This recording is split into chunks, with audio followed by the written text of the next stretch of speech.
May mas anggo ng konti. Tapos, sabi ko, yung pagkaluto ng itlog nila, overcooked.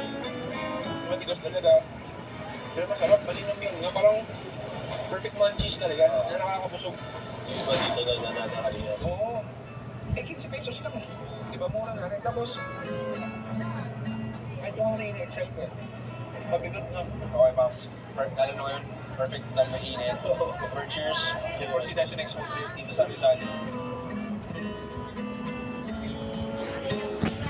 Para sa huling Rizal food trip ay bumiyahe na kami ni Albert sa kabayan niya which is ang Angono. At ang unang pagkain na may isip ko pag Angono, it definitely fried eating. At sa dinaanan, Palauka niya yun. Saktan niya.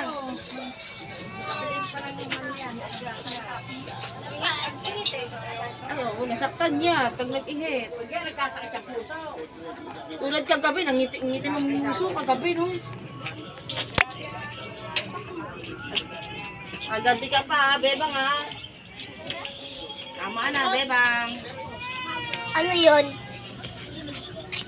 Ano yun? Ano yun? Bebang usog. Yan yung marination yung sauce. So, paprito na natin. Siguro order nila yung ito. Sige. Tapos total, pasensya, wala silang dine-in. Kundi rin isang sikat na... Yeyo ko na tayo. Yeyo, sige, ito tayo kakain. Sura, paprito na tayo isa. nagpaprito na kami ng isang buong itik at sinamahan pa.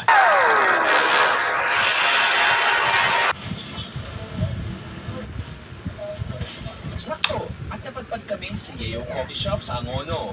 Isang modern, fun, and quality coffee shop kung saan nagsiserve ng masasarap na cold drinks at pagkain. At sa pahintulot ng owner, ay dito namin kakainin ang famous itik ng Rizal. Okay, Bert, nasaan tayo ngayon? Last stop na tayo. Oo, dahil bumili tayo ng Itik, walang dining, sayang. Walang dining. Dito tayo sa Yeyo. Favorite coffee shop mo sa Angono to, pare? Ito talaga ito. Tabi sa lahat. Kung ayaw ko, Pops, may kami ng tayo. Cheers na tayo. Cheers. Ano sa'yo? Spanish latte. Ay, yung Ye Cloud, yung Cloud. Oh, parang gano'n. Cheers. Spanish. Ang sarap ng Spanish. Dito kasi hindi mo mararamdaman na porque contigo. Ang galing. Sarap. Ang galing. Pero I mean, Ay, ako ba sa favorite? anyway, Pops, sige, punta tayo sa itik natin. Yes, ito yung pinagmamalaki namin dito sa...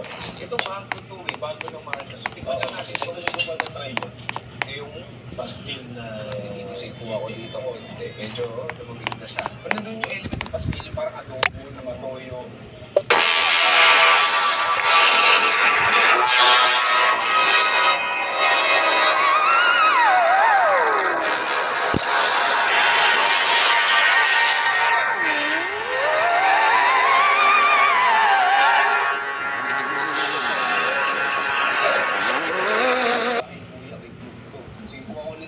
Bahala tayo dito natin.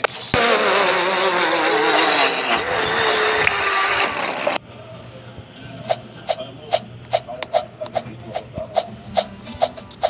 Hindi ako nagtawag dito. Parang siya dito puting na rin talaga. Lutan, Dutch dinner, melinda, like that. Patay niya, may tuloy. Ano naman natin yung ginawan?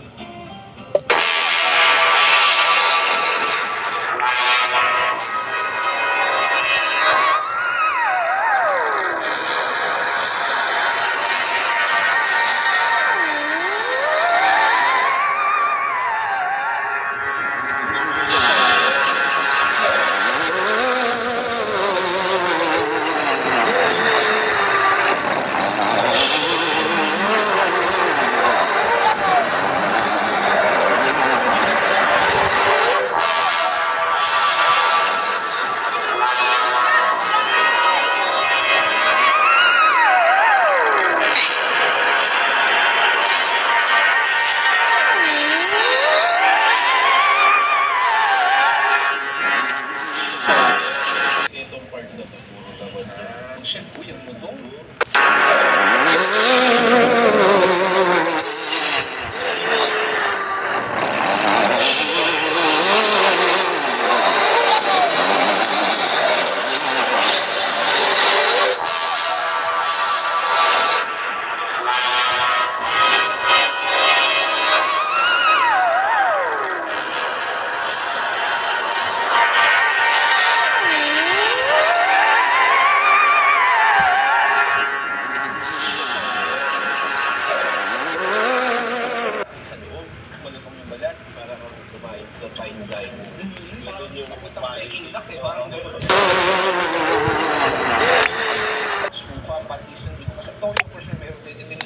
paminta. Yusin lang din. Ang ganda. Try mo yung dip. Sige po, ano yun? Gusto yun. Nice. Dip natin sa sauce.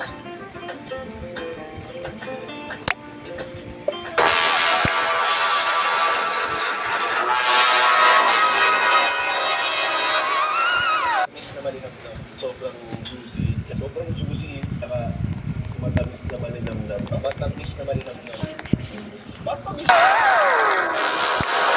Sabi nga sa'yo, pare, masarap malinam-nam na talaga. Albert, alam ko masarap ka. Alam ko yummy ka. Mataas ang standard mo sa pagiging yummy. Sakto lang. Pero para sa'yo, anong extent mo ng pagiging foodie? Like, hindi ka ba talaga kumain? Nag-discover ka ba? So, kasi madami akong favorite eh. Pag may mga kasama.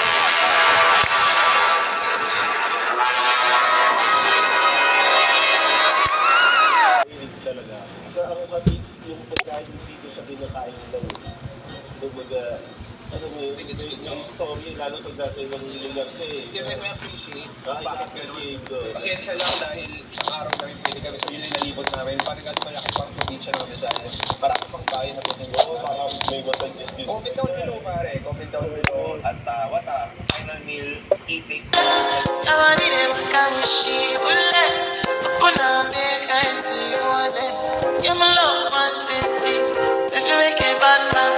Pare, Woke up looking like this, so don't get under my skin. Woke up looking like this, like this, like this, like this. Woke up looking like this, so don't get under my skin. Woke up looking like this, like this, like this. Woke up looking like this.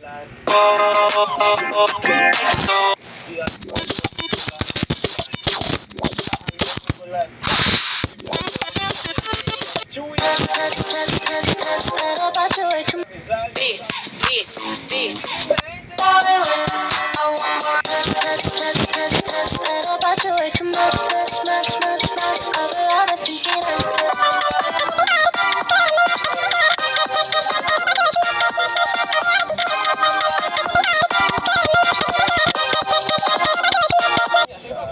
Ako na yung ulam eh. Hindi ka pa tayo.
Gamitin natin.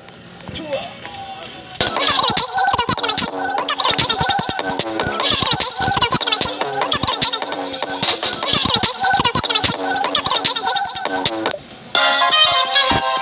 Baclaran is a barangay located in the northern part of Parañaque City. Kilala para sa famous Baclaran Church na maraming parokyano. At ang Baclaran Market is known for its bargains, affordable prices, and a place where Muslims, Christians, and other religions interact harmoniously. Sinasabi ng iba, chaotic daw to, crowded, claustrophobic, and not a place for the faint at heart. Pero para sa akin, mas maraming tao, mas magulo, ibig sabihin, mas maraming pagkain.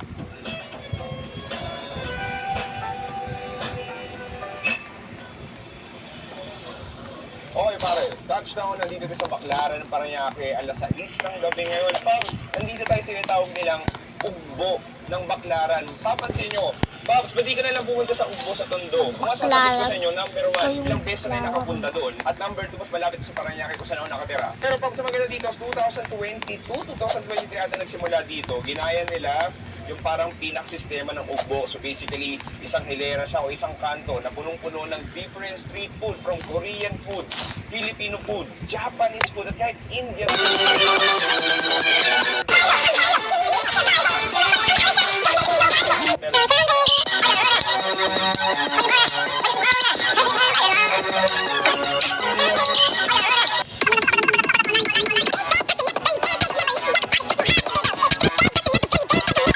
Spot natin, hindi tumatawag na aking atensyon dahil literal may tinatawag ako ng Chinese owner nito na nagbebenta ng iba't ibang authentic Chinese Hokkien street food tulad ng napakasarap at mainit na Chinese noodles, iba't ibang klaseng dumplings, at syempre ang famous pork buns nila. At marami pa silang binibenta na Chinese ulam. Okay, Pops, unang food trip natin dito sa Baclaran, meron tayong authentic Chinese food dito sa Ying Ji Food Corner. Ibang klase pare, alam mo yung tsura niya, visually, parang karinderya, pero mga authentic Chinese food nakikita ko, may nakita kong Chinese noodles, may nakita iba't ibang Chinese ulam. Meron dito mong higanting buchi, meron tayo ditong fried scallions or scallion pancakes, meron tayo ditong siopaw, Pops. Ibang klase action ngayon at o-order ako. Hello, ni hao! Ma'am, ano mga binibenta nyo? Ano mga benta nyo? 100 tatlo. Parehas doon. Peraso. Galing! Okay? Gano'n na katagal? Ha? How many years is your business? 30. 30 years. Ano to? Chicken beef? Ito, tapos. Apo. Oh, sige, tikman ko na. Order na ako. Okay. Masarap to, masarap. Okay. Thank you. Bumulong at mga bestsellers nila tulad ng Chinese Mami, Gucci dumplings, and their famous pork buns. Para ibang klase. Sobrang sabi nito, parang naging mukbang na Chinese mukbang. Pero tikman muna natin. Punta na tayo dito sa sabaw natin. Meron tayo ditong like Chinese Mami, Hokkien Mami. So, beef brisket. Meron tayo ditong wonton. Meron tayo ditong parang pechay. Tingnan tayo sabaw. Nice. Diretso sa lalamunan ko yung anghang. Yung sa clear beef broth na may